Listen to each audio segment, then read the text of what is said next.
बहुत पुराने समय की बात है, जब जंगल इतने घने थे कि सूरज की किरणें भी मुश्किल से छन पाती। हिमालय की तलहटी में एक छोटा सा गांव था। नाम था चंदनपुर। वहां रहती थीं जादूगरनी मालिनी और उनकी बेटी ज्योति। मालिनी जादू की मालिक थीं। वे बीमारों को ठीक करतीं, सूखे में बारिश बरसातीं और जानवरों से बातें करतीं। ज्योति 8 साल की होशियार लड़की, हर शाम मां के पास बैठकर जादू सीखती।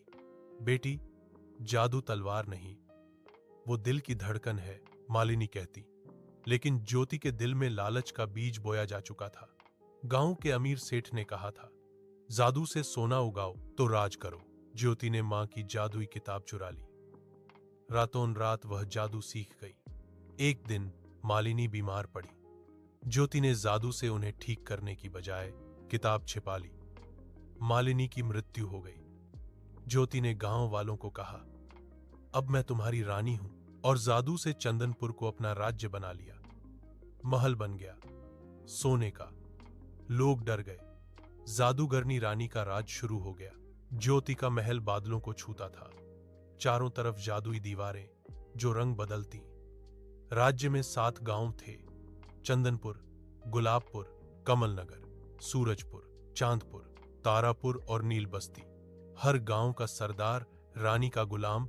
रानी ने पहला जादू किया सोने की नदी, लेकिन नदी पीने लायक नहीं थी। ये सोना दो, कर दो, रानी ने आदेश दिया। किसान रोए, लेकिन सोना दिया। फिर आया जादुई जाल। रानी ने जंगल के सबसे ऊंचे पहाड़ पर जाकर काला जादू किया। आकाश से सोने का जाल उतरा। जाल इतना चमकदार कि आंखें चुंधिया दे। ये जाल मेरी रक्षा करेगा, रानी हंसी। लेकिन जाल का राज था, लालची को फांसाता। रानी ने इसे राज्य के मुख्य द्वार पर लटका दिया। जो मेरी सेवा करेगा सोना पाएगा, घोषणा हुई। पहले गुलाबपुर का सेठ फौंसा। वह सोने के पीछे भागा। जाल ने उसे पकड़ लिया। अब सेठ रानी का गुलाम। धीरे धीरे कमलनगर के बच्चे, सूरजपुर के किसान सब फंसे।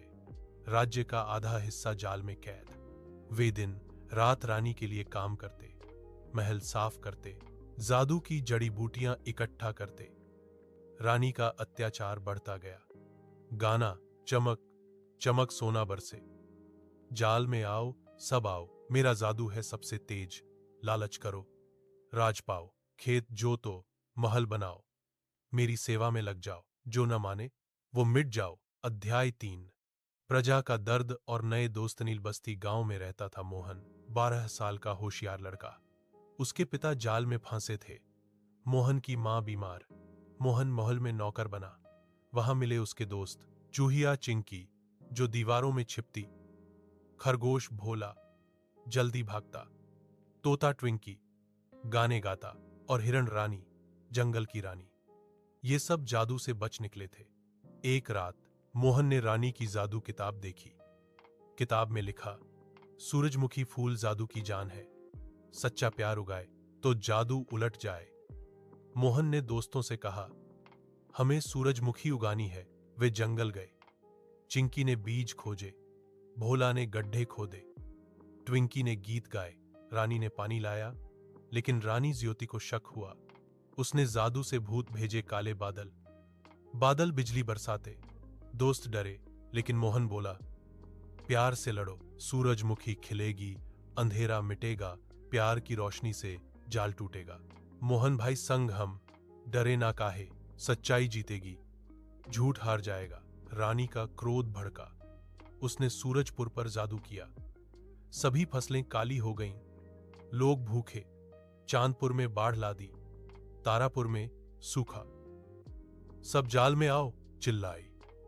मोहन के पिता जाल से चीखे, बेटा बचाओ। रानी ने महल में बड़ा यज्ञ किया। जादू की आग में प्रजा के आभूषण जलाए। बच्चे रोते, लेकिन मोहन ने चुपके किताब चुरा ली। एक दिन रानी ने मोहन को पकड़ा। तू जासूस है।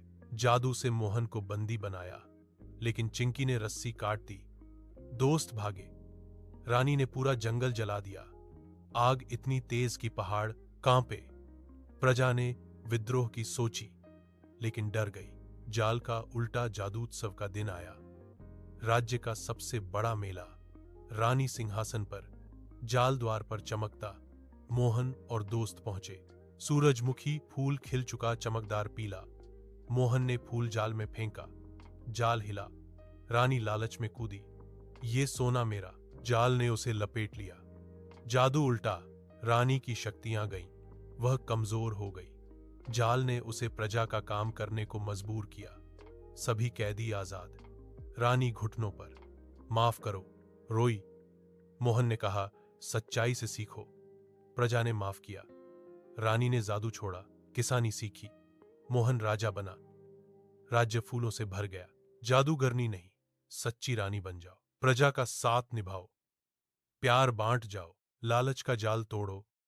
सूरजमुखी उगाओ। खुशियों का राज हो। सब हौंसते गाओ। समाप्ति और इस तरह। चंदनपुर फिर स्वर्ग बना। सबक। लालच कभी जीत नहीं पाता। प्यार हमेशा जीतता है।